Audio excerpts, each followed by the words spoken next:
날마다 솟는 샘물과 함께하는 오늘의 큐티 시간입니다. 8월 10일 수요일 오늘의 말씀은 마태복음 24장 1절로 14절까지 말씀입니다. 제24장.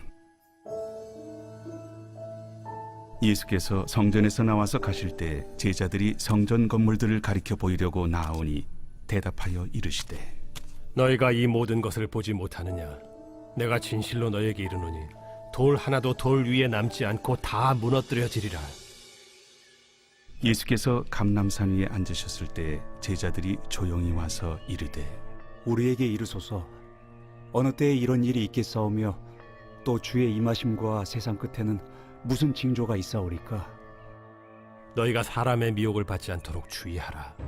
많은 사람이 내 이름으로 와서 이르되 나는 그리스도라 하여 많은 사람을 미혹하리라.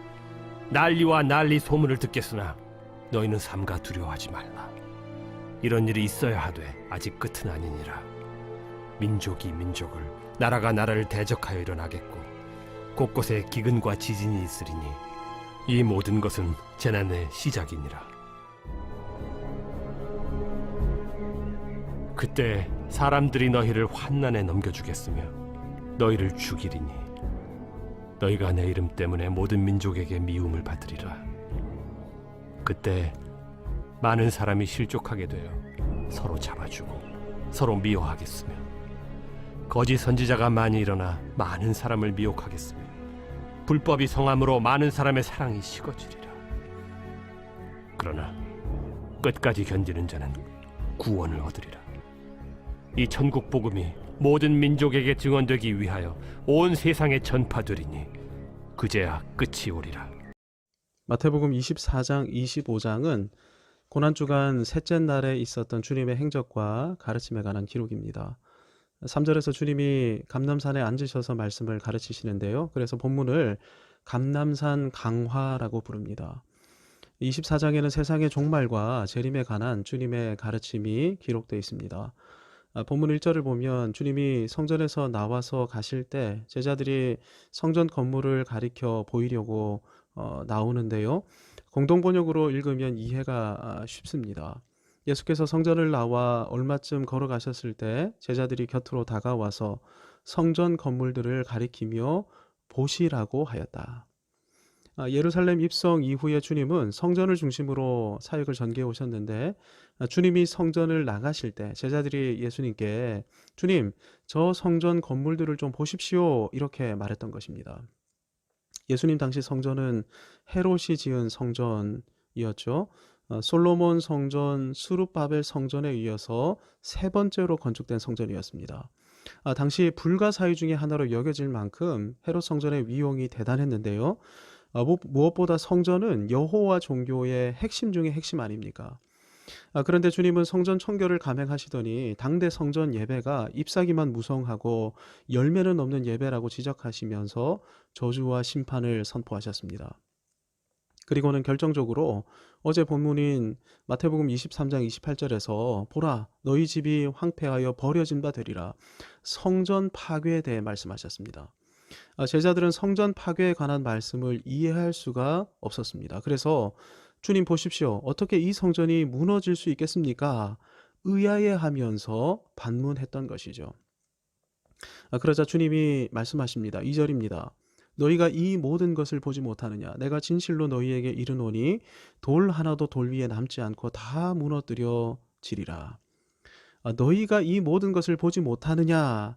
이 말씀이 공동 번역에서는 저 모든 건물들을 잘 보아두어라 라고 번역되어 있습니다. 왜 잘 봐두어야 합니까? 그래야 돌 하나도 돌 위에 남지 않고 다 무너지면서 성전이 파괴될 때 정말로 주님 말씀이 성취되었구나. 정말로 위용 있던 성전 건물이 모두 다 파괴되었구나. 이렇게 인정할 수 있기 때문입니다. 그만큼 성전 파괴가 확실하다는 말씀인 것이죠. 성전 파괴를 예언하신 다음 예수님은 다시는 성전으로 들어오지 않으셨습니다. 주님의 예언과 행동에는 두 가지 의미가 담겨 있습니다. 하나는 은혜를 끝까지 거절하면 버림받게 된다는 것입니다. 보십시오. 성전이 하나님의 집이 아니라 너희 집이 되었을 때 성전은 버림받고 파괴되고 말았습니다. 교회와 성도 역시 마찬가지이게 되는 것이죠. 교회를 강도의 소굴로 만들면 하나님께서는 그 교회에 임재하시지 않으시는 것입니다. 하나님께서는 불의한 성도 가운데도 임재하지 않으십니다.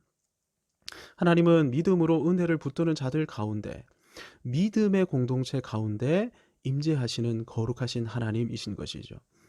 다른 하나는 성전은 그림자일 뿐이라는 것입니다. 성전은 참 성전이신 예수 그리스도의 예표입니다. 이제 하나님의 임재는 건물인 성전 안에 갇혀 있지 않고 영과 진리로 예배하는 모든 곳으로 확장되는 것이죠. 그래서 성전은 이제 존재하지 않게 된 것입니다. 예배당은 성전이 아닙니다. 그래서 예배당에서 부르는 찬송은 성가가 아닙니다. 찬양대 역시 성가대가 아닌 것이죠. 지금은 하나님을 예수 그리스도의 이름을 붙드는 모든 곳에서 우리가 성전으로 기능할 수 있고 하나님의 임재를 맛볼 수 있게 되었습니다. 성전 파괴에 대한 구체적인 말씀을 들은 제자들은 충격 가운데 주님께 여쭙습니다. 그들의 생각에 성전의 파괴는 곧 세상의 종말로 인식되었기 때문입니다. 제자들에게는 아직 종말이 오면 안 되었습니다. 주님이 정치적인 메시아 왕국을 세우시면 그들은 총리와 장관이 되어야만 했기에 종말을 맞이할 수가 없었던 것이죠. 그래서 제자들은 3절에서 종말의 징조에 관해 주님께 여쭙고 있었던 것입니다. 주님은 종말의 징조를 말씀하시기 전에 주의사항을 먼저 말씀하십니다. 4절에서 8절까지 해서 미혹을 받지 않도록 주의해야 한다고 말씀하시는데요. 4절에서 미혹하다로 번역된 헬러 플라나우는 길을 잃게 하다, 속이다, 사기치다를 의미하는 단어입니다. 즉 종말의 때는 미혹의 영이 활발하게 움직이는 때인데, 미혹당하게 되면 어떤 일이 벌어진다는 것입니까? 속임수에 빠져 길을 잃고 멸망에 이르게 되고 만다는 것이죠. 미혹의 내용이 무엇입니까? 많은 사람이 주님의 이름으로 와서 나는 그리스도다라고 말하는 것이 미혹의 내용입니다. 여기에 미혹당해서 거짓 예수, 거짓 그리스도를 믿게 되면 그 영혼은 망하고 마는 것이죠. 거짓 그리스도뿐 아니라 다른 미혹거리가 6절에서 8절까지 해서 등장합니다. 난리, 소문, 세계적인 전쟁, 기근과 지진이 그것입니다. 이것은 재난의 시작이지 종말의 징조는 아닙니다. 역사를 보면 늘 전쟁과 지진, 쓰나미, 기근이 있어 왔습니다. 지금 우리가 겪고 있는 코로나 바이러스, 원숭이 두창 바이러스, 종류는 새로울 수 있지만 역사 가운데 천연두나 흑사병, 스페인 독감 같은 치명적 바이러스는 늘 창궐해 왔었죠. 이것은 재난의 시작이지 종말의 증거는 아닙니다. 저와 여러분은 지금 재난의 시대를 살아가고 있는데 종말이 오기 전까지 어떤 일이 벌어지는지 9절에서 14절을 통해 주님은 경고하고 계십니다. 세상은 믿는 자들을 박해하고 죽이고 믿음의 사람들을 미워할 것입니다. 신자들 중 믿음을 잃어버린 사람들은 형제를 고발하고 고소하며 미워할 것입니다. 거짓 선지자들이 교회 내부에서 신자들을 미혹할 것입니다. 불법이 무성해져 사랑이 식어갈 것입니다. 우리는 역사 속에서 교회가 얼마나 심각한 핍박과 박해에 직면해 왔는지를 배워왔습니다. 우리가 살고 있는 시대는 재난의 시대인 것이죠. 그 가운데 교회 안에는 가룟 유다와 같은 배교자들도 발생해 왔습니다. 언제 배교자가 생깁니까? 종말이 오기 전 교회 안에 배교자가 생겨나는 것입니다. 종말 이전 거짓 선지자가 나타나 사람들을 그릇된 길로 인도할 것입니다. 재난 시대에 이런 일이 일어나게 되는데 지금 한국 땅에서만 무수한 거짓 선지자들, 이들의 추종자들이 생겨나고 있습니다. 이런 때는 종말은 아니고 재난의 때인 것입니다. 마지막으로 사랑이 사라지게 됩니다. 신앙의 동기가 하나님 사랑 아닙니까? 사랑이 사라지게 되면 신앙의 동기가 사라지게 되는 것이죠. 지금 우리가 살고 있는 시대가 이와 같은 재난의 시대입니다. 재난의 시대라 할지라도 우리는 절망해서는 안 됩니다. 주님께서 말씀으로 주의사항을 알려주셨고 이러한 시대 가운데서 어떻게 하면 살 수 있는지 살 길을 말씀해 주셨기 때문입니다. 이런 재난의 시기에 우리는 어떻게 해야 합니까? 13절입니다. 그러나 끝까지 견디는 자는 구원을 얻으리라. 끝까지 견디면 됩니다. 우리 스스로의 힘과 인내력으로 견디는 것입니까? 아닙니다. 주님의 힘과 주님의 능력을 의지함으로 견디는 것이죠. 성령의 함께 하심 가운데 견디는 것입니다. 이는 만물이 주에게서 나오고 주로 말미암고 주에게로 돌아갑니다. 우리의 힘과 능력의 원천은 우리 자신이 아니라 주님이신 것이죠. 주님은 환난 날에 우리의 산성이시고 피난처이시며 우리의 피할 바위이십니다. 하나님을 의지함으로 끝까지 견디게 되면 구원받게 되는 것입니다. 그래서 우리의 견딤은 때로는 기쁨의 찬양과 춤이 될 수도 있고, 때로는 우리의 온전히 의존하지 못한 것에 대한 눈물의 회개가 될 수도 있습니다.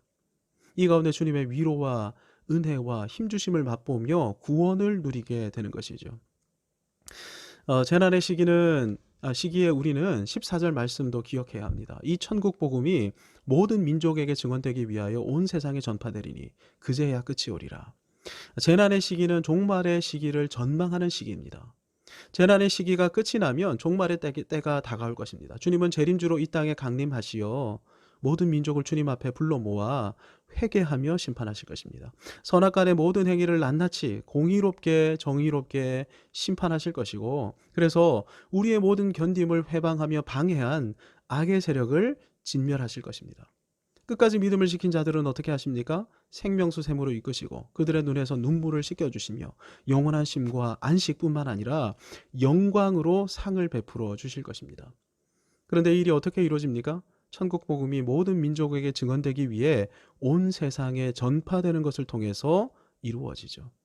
따라서 재난의 시기를 살아가면서 종말의 때를 전망하면서 저와 여러분은 영광스러운 재림의 날을 소망하면서 전도와 선교에 힘을 쏟아야 하는 것입니다.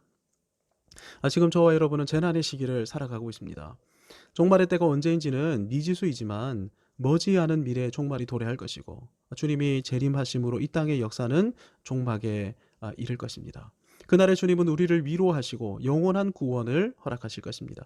이 날을 전망하면서 주님 주시는 힘을 의지하여 오늘도 인내하십시다. 때로는 기쁨으로, 때로는 눈물의 회개로 인내하십시다. 아울러 영광스러운 재림의 날을 전망하면서 전도와 선교에 더욱 힘을 쏟으십시다. 주신 말씀을 의지함으로 함께 기도하실 때 특별히 단기 선교팀의 귀국 여정을 위해서, 또 남겨진 캄보디아 안천교회와 학교를 위해, 또 오는 주일부터 시작되는 청년 수련회를 위해 기도하면서 하나님의 임재 앞으로 나아가겠습니다. 하늘에 계신 우리 아버지, 아버지의 이름을 거룩하게 하시며 아버지의 나라가 오게 하시며 아버지의 뜻이 하늘에서와 같이 땅에서도 이루어지게 하소서.